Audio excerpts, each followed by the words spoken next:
Government let these men down, let me down, let everybody down. Living, missing American POWs were left behind. They damn well were left behind. Now, suppose this had gotten out to the American people.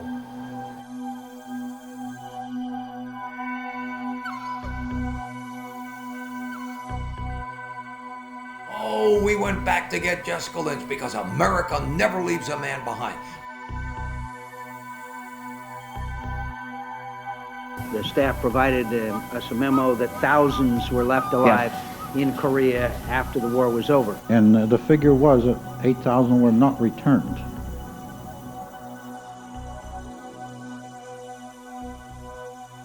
Do you believe there's sufficient evidence to make a finding that Americans were transferred from Korea to either China or the Soviet Union? Apparently, yes.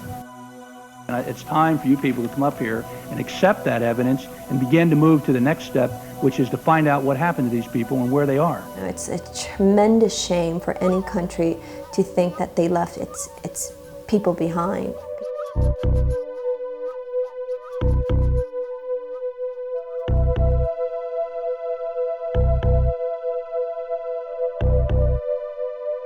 My name is Bob Dumas. I'm from Canterbury, Connecticut. I was a Korean War veteran, 2 tours of duty in Korea. I had 4 brothers on the front line at one time. My youngest brother was captured on November 4th, 1950 at Anju, northeast of Anju, right up here on the map.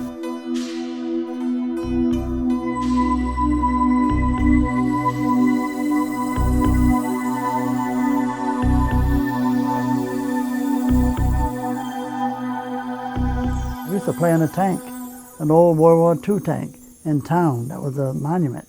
We used to come out of school every afternoon, Catholic school. We used to jump on the tank, make believe we were soldiers. I played along with him because that's what he wanted. And I think that's where he got the idea to be in the service, was playing around in that tank. He was a real funny guy, real sociable person, a likable guy. Always doing some kind of pranks. He liked to do a lot of gestures with his hands, you know, like making a duck on a wall and things of that nature. He used to have a routine, like with the song Me and My Shadow. I remember that very distinctly. I remember many times when we were on a ship heading to Korea, because we were scared, you know. June 25th, 1950, the North Korean communists attacked the Republic of Korea without warning or justification. One of history's most important questions faced the world. Would free nations, under the flag of the United Nations, band together to halt that aggression?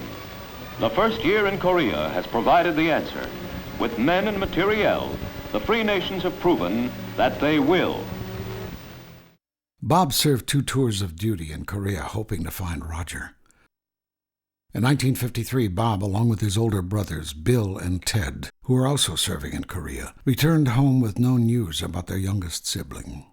A year after the war ended, Roger and over 8,000 other American MIAs were declared missing, presumed dead.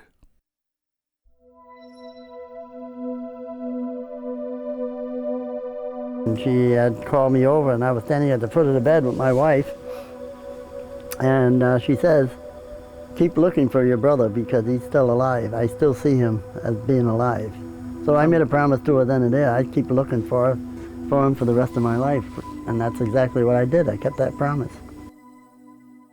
For the next 25 years, Bob appealed to Pentagon and government officials for information about his brother. Finally, he received an answer from the Army. It was just a card they sent me. It said that his records were burnt in a fire in 1973.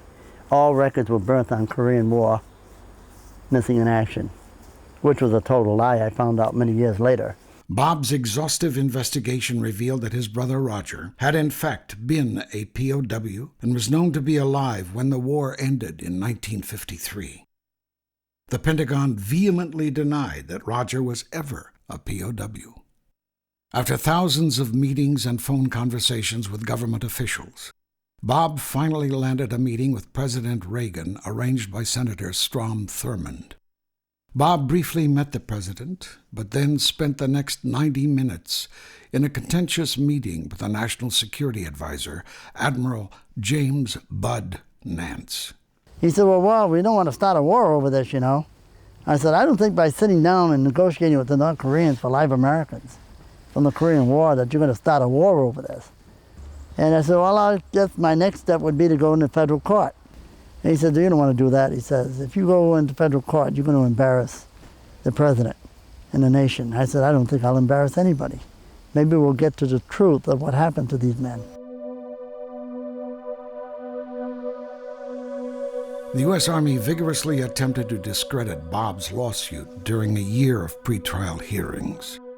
On July 19, 1983, Bob finally was given the chance to present his evidence that Roger was a prisoner of war. If successful, Bob was certain his unprecedented case would force the Army to investigate Roger's disappearance in North Korea. I'd have to go to federal court to prove he was a prisoner. They knew that I couldn't prove it in federal court because no one had ever gone through a court in this country, in the history of this country, to get a status change to prisoner of war for missing in action. There were various motions that the government was making to keep it from going to trial.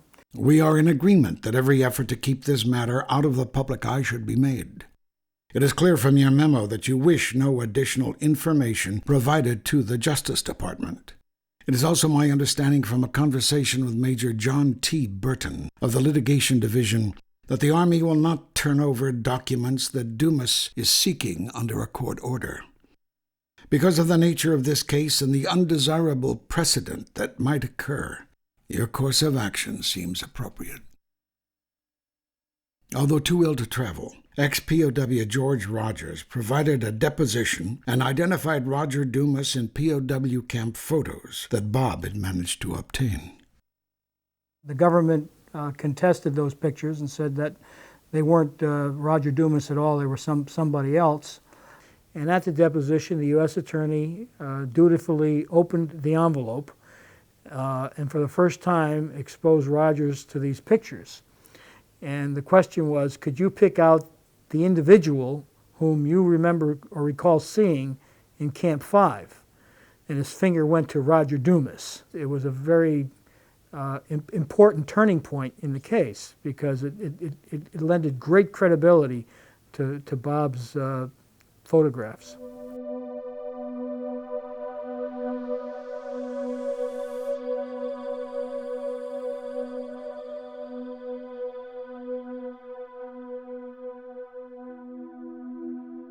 And George Rogers called me one night. He said, Bob, he said, did you know that Fred Hart died of a heart attack? I said, it seems like all these guys are dying of heart attacks, George. He said, yeah, isn't that unusual? He says, everybody's dying of a heart attack. He said, but I don't believe he died of a heart attack. I think something else is going on here. There was this sort of dark cloud, that would hang over our witnesses, which was somewhat disconcerting. Lloyd Pate was the only ex-POW witness able to testify in court. While he was sequestered in a waiting room, he was confronted by a Pentagon officer who threatened to make public damaging information about his mother's past. I told him, I said, hey, bring it all out. She's dead. What harm can you do to her? And you sure as hell can't hurt me. And why wouldn't you want this to come out? I said, the truth never hurt anybody. That story, again, held, I think, the entire courtroom for probably the better part of an afternoon in complete and utter silence. I mean, you can hear the ticking of a clock. Over 50% of the men at Camp 5 died from starvation, exposure, intestinal parasites, disease, because there was no medical care there, and very little food, no warmth, so everything was against you. He would carry 6 soldiers into a storage facility to die, essentially, because they couldn't bury them in the wintertime. Once they died, they'd stack them up like cordwood. And he went into one of these, what was then a lean-to, and discovered an individual who was lying there unconscious. I had no idea at all that he would survived because he had a chunk of flesh missing out of his side between his ribs and his hip bone, larger than your fist. And it had done turned black. And everybody, and stinking, everybody felt that he wasn't going to last. So I had nothing to lose. And I had been told that he was had been part of the 24th Division. So I went into a latrine, bathroom, toilet, whatever you want to call it, and scooped down in there and got some maggots and packed them in there and covered it over with a cloth. And I forgot about him. And 4 or 5 months later, he met him on the Yellow River where they were bathing. And this soldier came up with a T-shirt on that they gave him with his name Dumas on it, D-U-M-A-S. And he says, do you remember putting maggots in a man's side? I sort of laughed. I said, yeah. He said, well, I'm that man. Providing a deposition for the court, former POW Ciro Santo stated he was with Roger the day he was left behind. I didn't see him until Freedom Bridge. And that's when we saw a group of GIs being taken away from the Chinese. And Dumas was in that crowd. I said, well, he was in a camp with me. He was alive. He was being repatriated. I mean, we came south. He went north. So several months later, I received a certificate from the Army, Secretary of the Army, John Marsh, where they changed the status to prisoner of war, but then they presumed him dead again. It was a slap in the face by saying, look, yeah, okay, we'll make the finding that he was a prisoner of war, but now consider the fact closed because there's a presumptive finding of death and there's no point going any further. A 1954 Pentagon memo from the Assistant Secretary of the Army gives a chilling account of the decision to invoke the Missing Persons Act. It states, a further complicating factor in the situation is that to continue to carry these personnel in a missing status is costing over $1 million annually. It may become necessary at some future date to drop them from our records as missing and presumed dead. And his point was, why did the U.S. government in 1954 declare all these guys dead? They just presumed them all dead. And I think there's always been an undercurrent in this country that of we left these guys there. It's a weird logic they have, okay? They'll keep somebody like Roger Dumas in the MIA status because if they make him a POW, that means he's left behind. The North Korean communists were caught in a giant nutcracker formed by the UN forces in the north and the UN forces in the south. The closing of that nutcracker brought red resistance in the Republic of Korea virtually to an end. Seoul was liberated in fierce street-to-street fighting. This capital city, once with a population of 1,500,000 persons, had suffered terribly during its brief period under communist rule. It became the first national capital since World War II to be wrested from the hands of a red invader.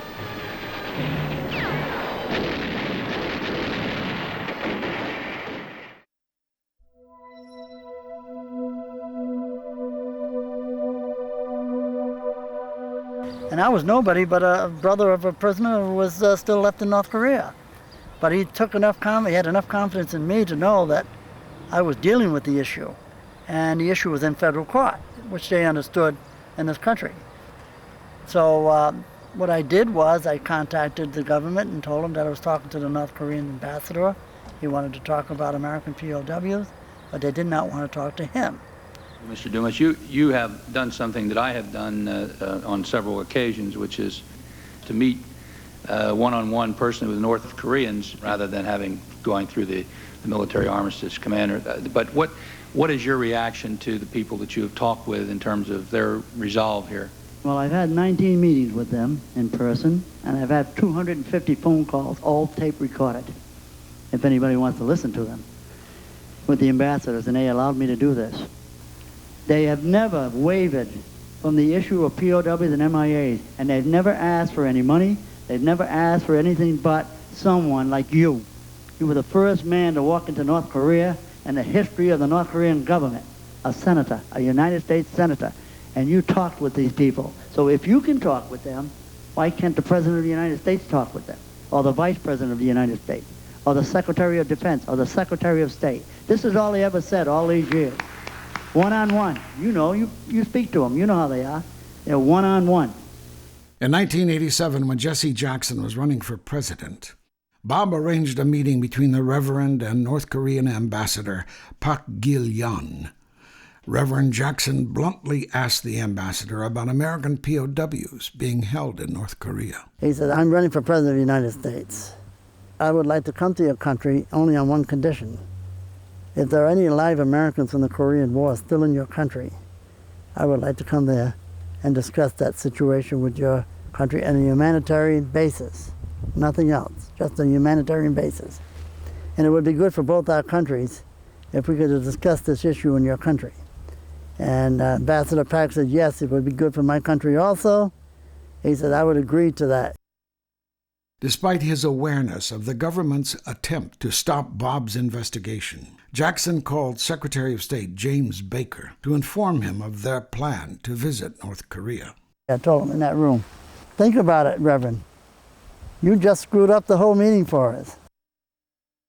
4 days later, Jackson's Rainbow Coalition informed Bob that the Christmas Eve trip to North Korea to negotiate for live American POWs was canceled because the State Department levied travel sanctions on North Korea. Never heard another word. That was the end of it.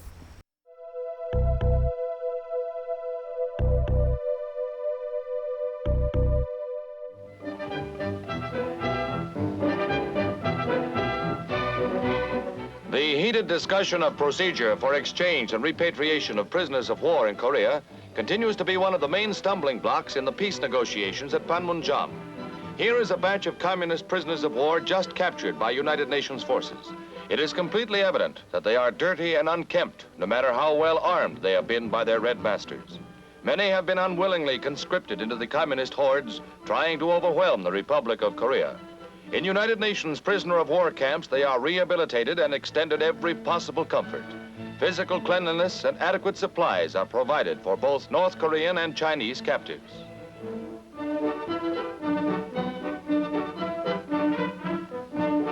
Each prisoner is identified, and the camp itself is well marked, so marauding enemy planes make no mistake. This is apparently in sharp contrast to communist camps where we have been accused of bombing our own men.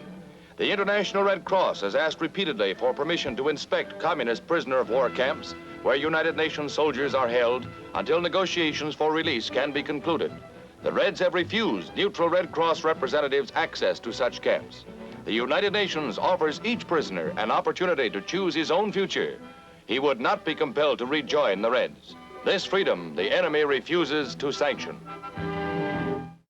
For several years after the Korean War, the issue of abandoned POWs weighed heavily on the minds of government officials. First, at the United Nations, U.S. Ambassador Henry Cabot Lodge, Jr. addressed the General Assembly, demanding the release of POWs still being held by North Korea and China, and a full accounting of over 3,000 UN command POWs that were not repatriated after the war. Nearly 4 years later, House Resolution 292 was brought before Congress. It stated in part, "It is the sense of the Congress that the President should make the return of the 450 American prisoners of war still imprisoned by communist forces the foremost objective of the foreign policy of the United States." On March 2, 1957, as the Senate was deliberating on the same issue, Senator John F. Kennedy stated that the repatriation of these abandoned POWs was our government's top priority. JFK's passion for this issue continued when he was president. On October 11, 1961, the president proclaimed ongoing negotiations for the release of the POWs. We have been meeting periodically for the last 3 or 4 years for a period at Geneva, and of course most recently at Warsaw, in which we talk about the question of the exchange of prisoners, or rather the release of prisoners, and other matters. With JFK's assassination, hopes of repatriating the abandoned Korean War POWs faded. 28 years later, the U.S. Senate minority staff would investigate the persistent live sighting reports of American POWs in North Korea and hundreds more abandoned in Southeast Asia after the Vietnam War. The results of the investigation were contained in a report entitled An Examination of U.S. Policy Toward POW MIAs. The claims made by the minority report of abandoned POWs and subsequent government malfeasance sent shockwaves through the Senate. And what we found was that there was an overabundance of information that indicated there were people left behind and that there seemed to be a concerted effort on the part of the intelligence community and the administration, whichever administration was in power at the time. And it spanned both Democrats and Republicans. It was by no means a one-party issue. What we showed was that in every instance where they could disclaim the information, there was an effort to do so without giving the benefit of the doubt. And we felt that the reason for that was simply because it was an embarrassment to the whole government. This report received a wide distribution among the official community in Washington, all the diplomatic and attachés around Washington. It was the most distributed report that the Senate has ever done. I understand it was serialized in the Soviet Union. Through Dan Perrin's efforts, we got probably 1 million copies out there one way or another. While the Senate minority staff was investigating abandoned POWs, Colonel Millard Peck, the Pentagon's chief of the Special Office for POW MIAs, resigned with a parting volley of venomous criticism of the Defense Department's POW MIA investigation. Millard Peck was a Special Forces officer, highly decorated. I think he was awarded the Distinguished Service Cross twice. And he actually volunteered for this position because he was so concerned about POWs and thought here was an honorable way to spend a couple years in the Pentagon. And see, they put a colonel in there that decided he would end his career with a real honorable, intensive investigation to try and solve this. And he just ran into one stone wall after another. After 2 years, he was so disgusted with the manner in which the whole issue was being handled that he wrote about a 5 or 6 page memorandum. The one catchphrase in his letter of resignation, the tawdry illusion of progress. There's all this motion, people running around, they're sending investigators here, they're sending investigators here, but they don't know the right questions, they don't speak the language where they're going, they have no ability to enforce or to require answers. And it's all the tawdry illusion of progress. And he took that memorandum and he took his dagger out of his sheath and stabbed it through the memorandum on the door of his office and walked out of the Pentagon and never returned. Well, the government was not happy with it. And of course they said it was not true, so we asked them to show us where it was wrong. One of the top people on the NSC was involved and paid a visit to Jesse Helms and basically said these people have got to go. Senator Helms appoints Nance his chief of staff. He goes back to Washington, fires that entire damn committee. He felt this needed to happen and that he thanked us for what we did, but we were being let go for the good of the country. And that was it. He said for national security reasons, which is most interesting. I basically said, what is this f***ing guy saying? And to me, it was a cop-out. It was a sellout. National security is when you're protecting the United States. What they're doing is protecting individuals, and it doesn't have a damn thing to do with national security. Fires Senator Helms' chief of staff of 26 years, fires him, and he is virtually running Senator Helms' office now. When he was in the White House, he closed down POW investigations, especially the mission that was directed by Bo Gritz. So he had a vested interest in shutting down anything to do with POWs. And as a result of the report, the Senate felt compelled to set up the Select Committee, and that it took them 9 months to set up the committee, mainly because of the opposition of Senator McCain, who was bitterly opposed to any attempt to find the POWs. which is remarkable seeing that he was a POW himself. Information shows that he made over 32 tapes of propaganda for the Vietnamese government. Certainly you do what you need to do to stay alive. Nobody would fault anybody for that. But there comes a point in time where enough is enough. He made those transcriptions, and in the transcriptions, I heard a POW who heard them coming into his cell and said, "Oh my God, is that Admiral McCain's son? Is that the Admiral's son? Is that Johnny telling us that our principal targets are schools, orphanages, hospitals, temples, churches?" That was Jane Fonda's line. Where are those transcriptions? That stuff is still classified, so nobody can see it. And he just had it classified forever, so nobody will ever look at it. One of the things that happened with that bill is that we were submarined. The House side, we passed it with no, I don't believe anybody opposed it. It was a pretty much unanimous vote. But on the Senate side, we had one person standing in the way of getting in positions that would have been very tough on government bureaucrats who didn't tell the truth. And that one person was Senator John McCain. John McCain and John Kerry both were not pursuing this with the same approach that I was. He insisted that no committee be set up unless he was chairman. Obviously, his intent was to kill everything.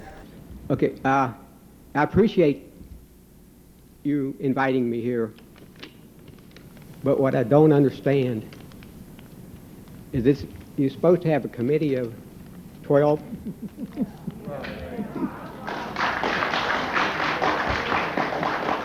All my congressmen from Connecticut walked out.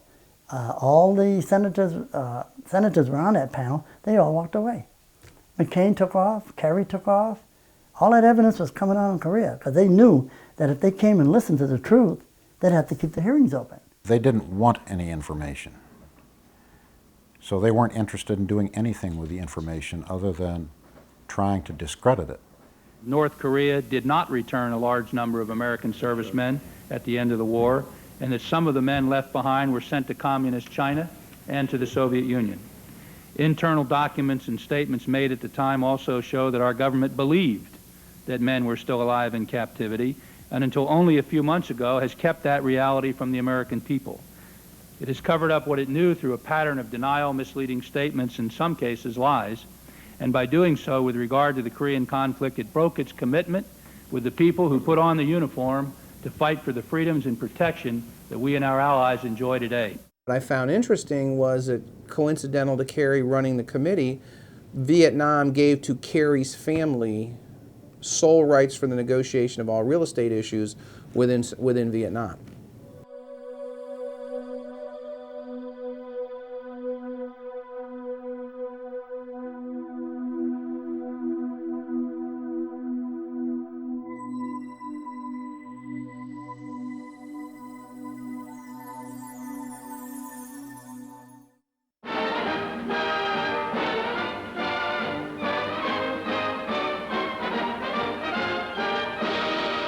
Awaiting an agreement between the opposing forces, the Allied troops maintain a constant alert on the ground, in the air, and at sea. The constant shelling is concentrated on communist forces entrenched in hillside foxholes. The desired result is soon effected. Driven out, red prisoners of war display safe conduct flags as the shooting war goes on. The bag of captured grows. More of the enemy surrender each day, swelling the total of those who may be exchanged for United Nations troops now in enemy prison camps. Not all are taken alive.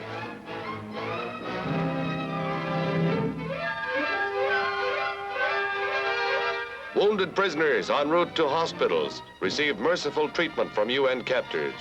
Their power to kill and maim spiked, communist weapons are added to the enormous total already in Allied hands.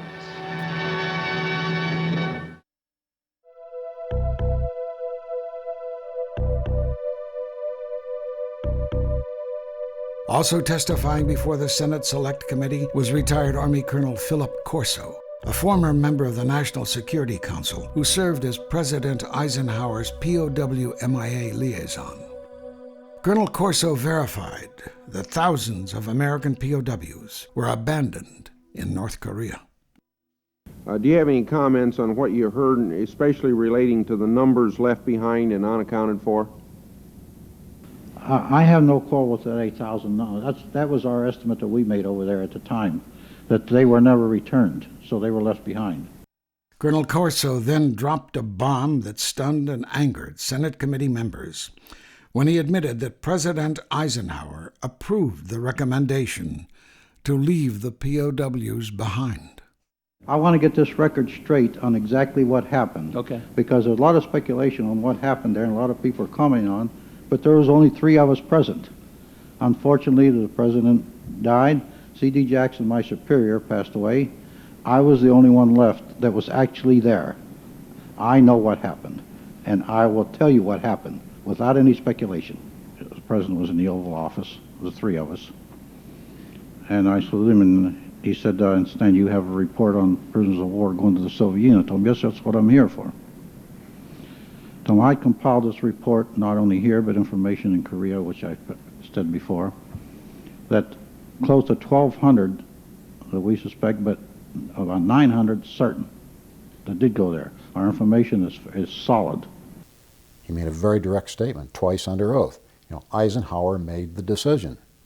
He was told specifically, these men were abandoned. We knew they'd been moved over there, and yes, it'll be very difficult to get them back.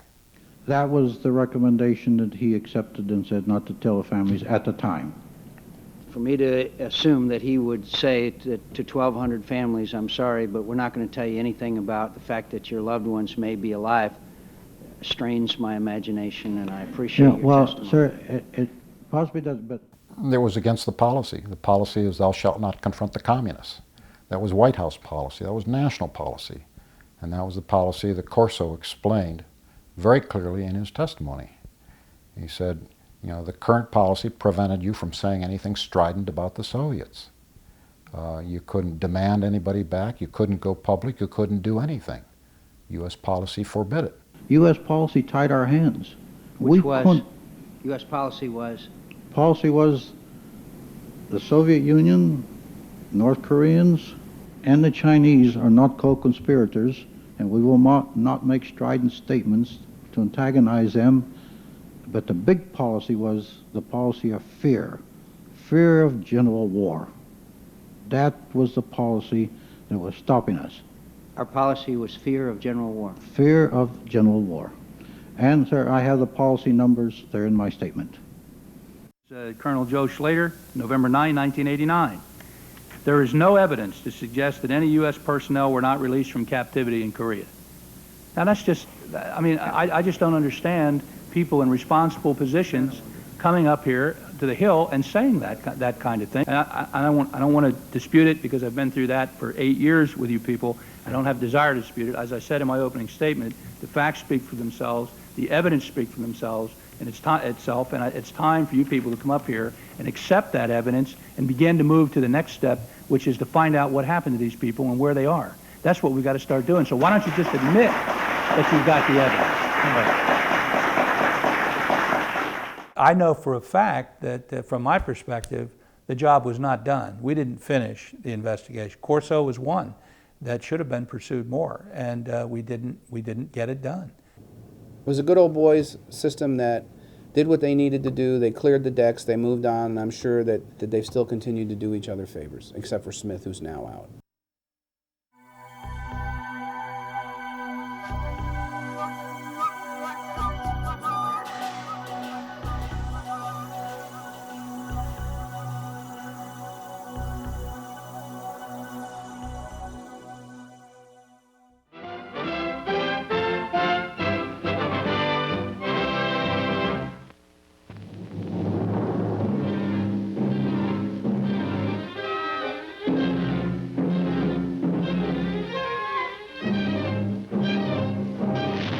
Guns on the Korean front sound the keynote and echo the stalemate around the world in 1951. More than 1 million red casualties and 100,000 allied marked the second year of conflict, which saw General MacArthur relieved of his post as Commander-in-Chief of the Far East, raising a storm of controversy over the nation. He was succeeded by General Matthew B. Ridgway, who undertook the difficult task of facing the hordes of Chinese Reds. America was stunned by reports of the mass murders of 5,500 of their own war prisoners, slaughtered in cold blood behind communist lines. Stalemate was again the word for truce negotiations after more than 150 sessions between United Nations top-level officers and their red opposite numbers. The only conclusion reached definitely in the tent at Panmunjom with the communist representatives was the establishment of a buffer zone 2.5 miles wide, extending along the present battle zone above the 38th parallel. It was the entering wedge in the deadlock which has marked the Korean struggle since the United Nations undertook its police action in the Far East.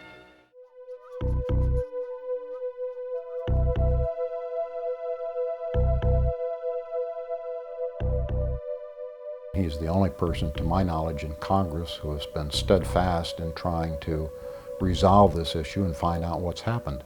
Korea was the simplest. 389 Category 1 live, healthy American prisoners left behind in July and August of 1953. And every time I went through Korea, I would not show off, but educate all the congressmen on a delegation, a CODEL. I would say, first of all, before we start the briefing, let me jog my memory. 389 Category 1 prisoners, are they still carried as MIA from the Korean War? And they'd say, oh, yes, sir, you have a good memory, 389, yes, sir. And congressmen would go, what? Most of them hadn't even been in the military. 389 healthy Americans left behind. So Korea always should have let off any hearing. Although Colonel Corso's testimony before the Senate Select Committee did not register with the media, his appearance before the Dornan Committee topped that evening's TV network news. In Dornan's hearings, he could not be dismissed as an elderly man whose memory was not working all that well. In Dornan's hearings, they had obtained documentation out of the Eisenhower Library that Congressman Dornan actually read through during the hearings, which supported almost verbatim precisely what Colonel Corso was testifying. Even after the little big switch ended and the information was back here on 8,000 prisoners were not returned, and we had information too at the time, which I don't think has been very rarely brought out, that some of these prisoners, even the sick and wounded, and then later on big switch, were actually brought to Kaesong in the outskirts, but were never handed over to us. And you can't tell the families, if we tell the families and we can't get them out, and that makes the news, we're in trouble here. We got a problem. And the president said, well, what do you suggest? I suggest we declare them all missing, presumed dead, which they did. In 1968, Czechoslovakian General Jan Šejna requested political asylum in the United States and became the highest-ranking communist defector to the West. Contained in his memory was a treasure trove of information about abandoned U.S. soldiers transferred to the Soviet Union. But he knew where the bodies were buried. And the people that are over there now, most of them don't still know because, they didn't get into that detail and they didn't have the memories like he had. And he knew where things were and had identified people who would corroborate with what he said, had identified documents, had identified photographs of American POWs taken in Czechoslovakia. And the last thing in the world anybody wanted was to have that information surface. They were not happy with him being there. That was the only witness that they were really, that I know of, that they were really quite upset about, worried a little bit about what he might say. Over his time, he had been called to testify 6 times, and each time, just before he was scheduled to appear, the testimony had been shut down and canceled by people in the administration. He was committed to testifying, and what I did that morning was I kind of kept him sequestered. I hid him in our office, and when people came around looking for him or they were, asking questions, I just, didn't comply and felt that it was important that he not be tampered with as a witness. He was threatened 3 times. I think the testimony was on Tuesday, as I recall.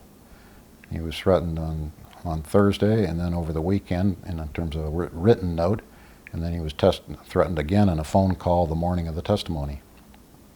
And The essence of it was, if you testify, we'll kill you. He was dead a year later. But there was pressure on all of us. And I have to say that the pressure was partly something that when we dealt with a very obstinate bureaucracy that fiercely defended itself.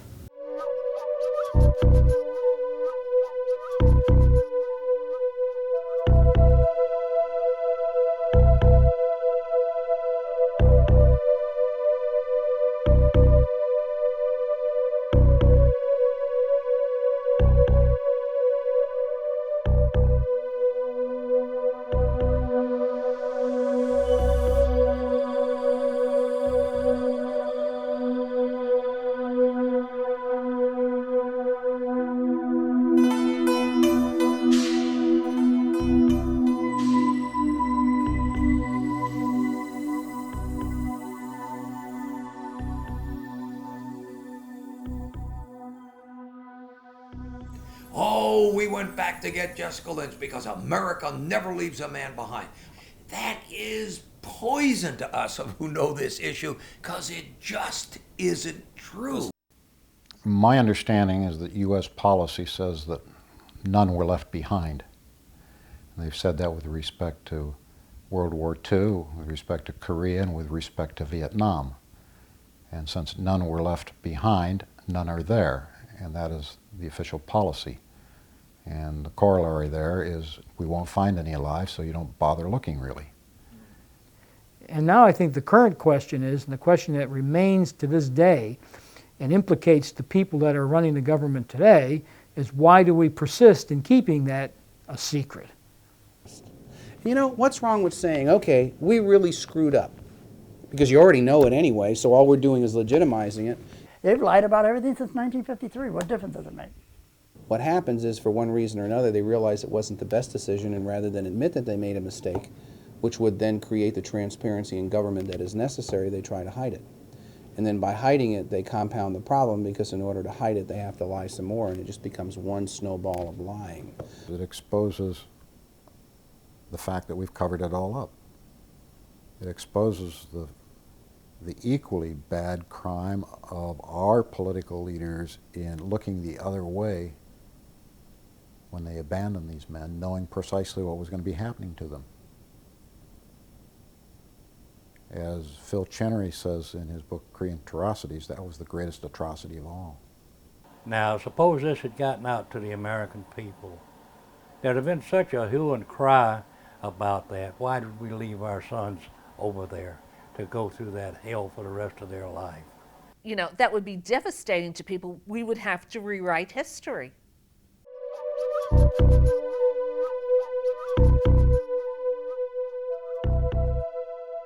I think it's safe for the American government to find remains of POWs because the remains cannot talk or show anger. Remains are important. I'm not discrediting that. But I feel that we should be also or primarily asking about live Americans in North Korea. No, actually the pursuit of live Americans is our #1 priority, ahead of that of pursuing the recovery of remains. Several reasons, of course. There may be lives at stake. They have never admitted that there are live Americans in North Korea. We need to be careful that what some people might call a prisoner of war, other people would call defectors. They always say that, yes, those are the men that defected. Obviously, the United States government's policy is to bring Americans home, to account for them if they're POWs.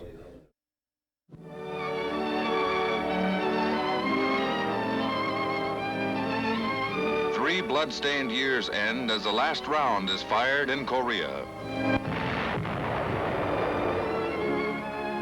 Under terms of the truce, work proceeds rapidly on the dismantling of fortifications and the removal of all weapons from the demilitarized zone. But though the guns are stilled, there are grisly reminders of the struggle. The inevitable wreckage of war strews the battered landscape as the welcome work of truce goes forward.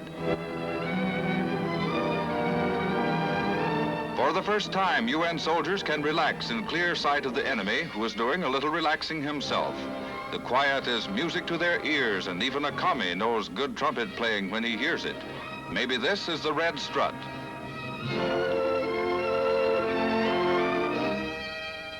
All along the 125-mile front, faces are wreathed in smiles. The long days and weeks of tension are past as unit after unit moves to rear areas. This is a time when packs and equipment are lighter by pounds. The long struggle ended when UN officers entered the now historic truce building at Panmunjom, where red opposite numbers prepare to sign the truce terms, which were almost 2 years in the making. With final details ironed out, the documents are handed to UN negotiators for signature. 30 copies of each document are signed and exchanged.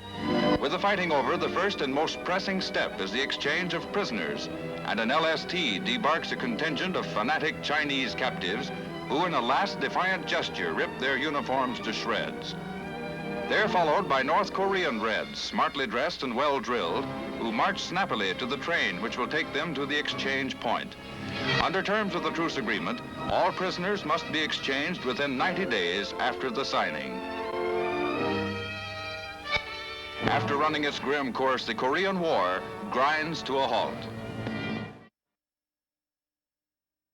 Pentagon analyst In-sung Lee distributed an internal report in 1996 documenting credible intelligence reports and his personal interviews with eyewitnesses of live American POWs in North Korea. In-sung Lee's efforts were far more impressive and meaningful in terms of, there are between 10 and 16 or whatever it is, people that he believes are there, possibly as many as 100.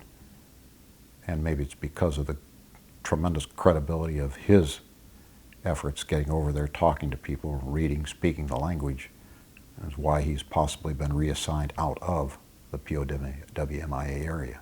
Yes, I remember when that report was issued, and some people seized on it as the absolute perfect answer to a lot of questions, but in actuality it was one analyst's view of an issue doesn't always match what another analyst's view would be. The thing that so impressed me about him was that he was great for us, and the press were learning things, the families were happy, but the attitude across the Potomac and the Pentagon was, why is he doing this to us? Why is he doing this credible investigative work and building this case study? This is hurting us. Kind of like that congressman that leaned over. You're starting to hurt me now, Bob. You're making me look bad. He's making us look bad. In his report, In-sung Lee states, there are too many live sighting reports of Americans in North Korea to dismiss that there are no American POWs still being held against their will. All of the reports, all of the investigations, everything that we have had as a result of our efforts in North Korea have not indicated that there are in fact live Americans currently being held against their will in North Korea. The negative reaction to his report forced In-sung Lee to leave the Pentagon POW-MIA office. He is now Chief of Operations at Homeland Security. Today, In-sung Lee continues to stand by his Pentagon report of live American POWs in North Korea.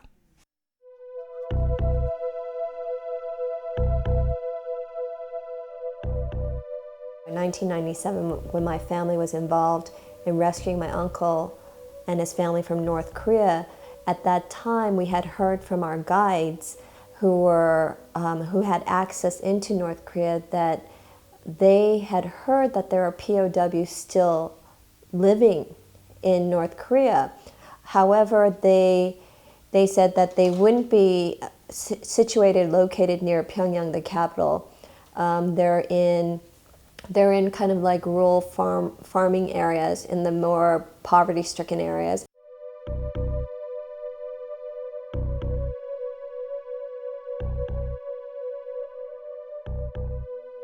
A former Romanian engineer now living in Connecticut read in the Hartford Courant about Bob's search for his brother and called the newspaper to report seeing American POWs while on a sightseeing tour in North Korea. All Romania in the bus saw around 50 people with faces, Caucasian faces. Bob arranged for Serban Oprika to testify before the U.S. Senate Select Committee on POW MIAs. The night before Oprika testified, he was held under hostile interrogation by FBI agents until his appearance before the committee. I was at the Kerry, I was almost blackout. I didn't know what to talk and what to speak. With Caucasian face, and behind them I saw more people working in the camp. How were they dressed and were they guarded? They was dressed with North Korean dress, like they are POW, American POW. You were told these other folks were American POWs that you saw alive? Yes.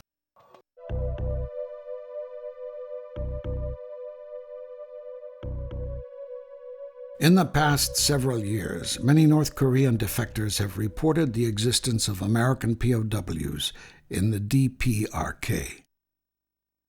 In 2003, North Korean defector Kim Yong, a former lieutenant colonel in the North Korean intelligence service, arrived in the United States with information about American POWs in North Korean labor camps.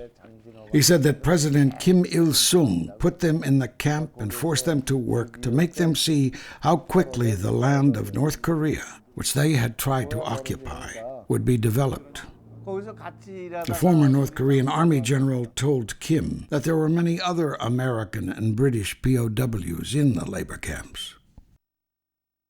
Every defector, every escapee who comes out of the North, to date, none of them have provided any creditable evidence to substantiate live Americans being held against their will in North Korea.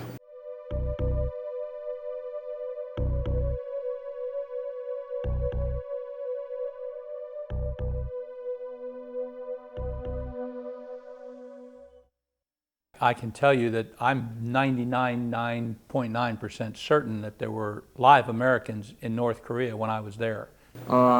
This is a tape, okay, about the U.S. government turning down, okay, the opportunity, okay, to rescue 7 live Americans. And they negotiated for several months between South Korea, North Korea, and the White House.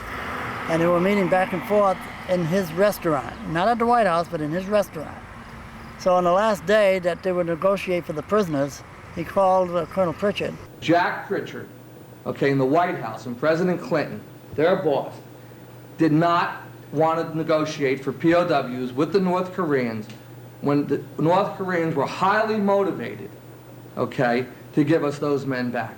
But immediately, the State Department and the executive branch came out with the information that this offer of live Americans was not a credible offer because it didn't come through, quote, the normal channels. Many communiques, many deals, many treaties did not start through normal diplomatic channels. If I were president and somebody told me they had 6 Americans or 7 Americans, I'd talk with them.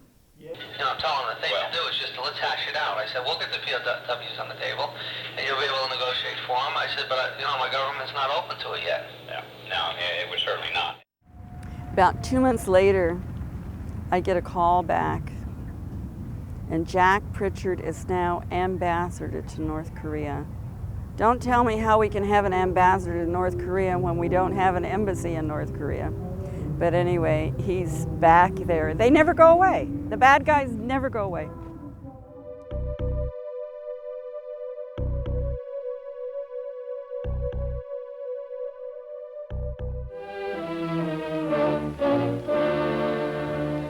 Operation Big Switch swings into high as each day is a receiving center at Panmunjom. Despite their harrowing ordeal, some summon the strength to wave as freedom nears and allied officers await them. Some leap from the trucks at the sight of Freedom Gate, but there are others not so fortunate, those who bear the testimonial of wounds and neglect in the red prison camps. Others are completely dazed and are restrained from jumping blindly, unable to comprehend it all.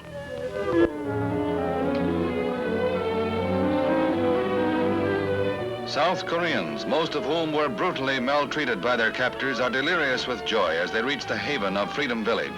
It is a poignant scene with peaks of happiness followed swiftly by those bearing the indelible marks of their recent nightmare. Men who have lost limbs through barbarous neglect in the bitter cold of the Manchurian winters. Rugged Turkish soldiers whose faces mirror the horror of their treatment at the hands of the Reds.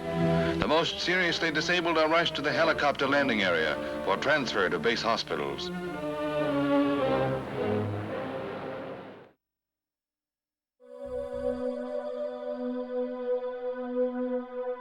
We go to North Korea and we go, you don't have POWs, do you? Well, you're giving them the message. You don't have POWs. I think we also owe it to the active duty service personnel who are on the armed forces now that we not put them into a situation where countries know that if they are snatched, that they will in fact be used and bartered for by the United States in our foreign relations. We have seen this, and we've had a standing policy over the years not to negotiate in that regard. How anybody can be asked to put the uniform on today and be told that you're going to be left on a battlefield somewhere, dead or alive, it's just not right.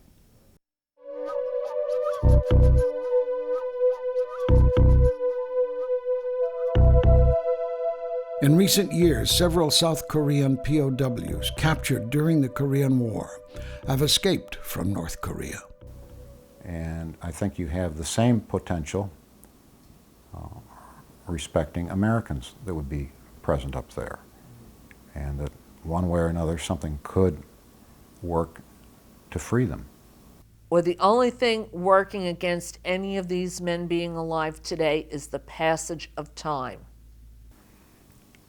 But it would take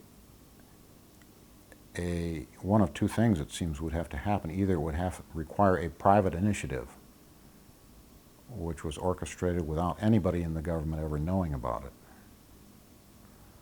or else it would have to have been done with the assistance of North Korean officials who wanted to embarrass the government for one reason or another.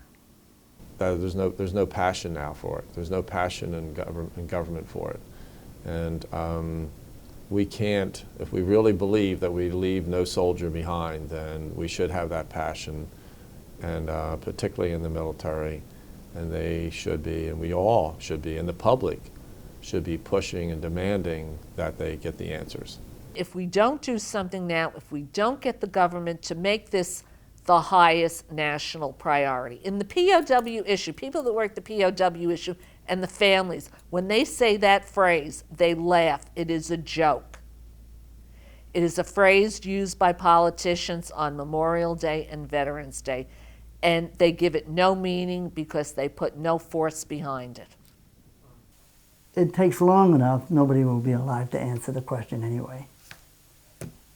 Nobody will come home.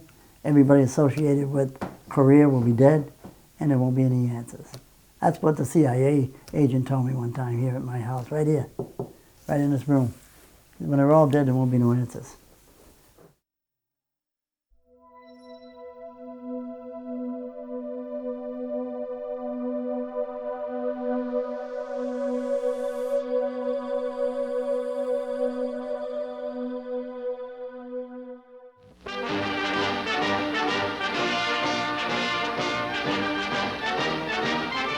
Back on home soil, never could there be so welcome a sight as the faces of those who greeted the first 29 returned prisoners of war at Travis Air Force Base, California. Some couldn't walk off the huge Stratofreighter, but their stretchers had a new sense of security as they were whisked to waiting ambulances in friendly hands among friendly faces, and above all, the feel of American soil beneath them. Yes, they had come home, and it had been a long way, and they brought with them the cruel brands of war and imprisonment. Even as they arrived in San Francisco, arrangements were underway to take them to their hometowns. In New York, the arrival of a transport plane in one of the world's busiest airports brings out the press in force, as Juan Osorio Melendez of Puerto Rico is first of the repatriated prisoners to reach New York, and the welcoming arms of his mother, his wife, and the welcome sight of the baby he'd never seen. This was reunion in New York for one who had lived many more than his 22 years. It's a heart ripper. is there a chance that a boy who was in combat at 17 years of age and was a POW through his late teen years, 18, 19, 20, and was healthy and helped other people survive, and was on a truck heading for freedom a month after the Eisenhower forced ceasefire. Witnesses saw guards come up and order Roger Dumas and a few others off the truck and march him back into the compound area, never to be heard from again. I used to dream of waking up one morning and picking up Time magazine and on the front page is a POW from Korea alive and coming home. I mean, it was just, and just think, you know, what a tremendous story that would be. Same picture you're looking at here when he was 17. He's now 61, but he's still young enough to play ball, like me. So I'm hoping that I get the invitation that we've asked for to bring him home myself. I'm not waiting any longer after 42 years. I will bring him home. And you know what I'm going to do? I'm going to put this medal on him when I get there. Because this belongs to him, not me. Thank you very much.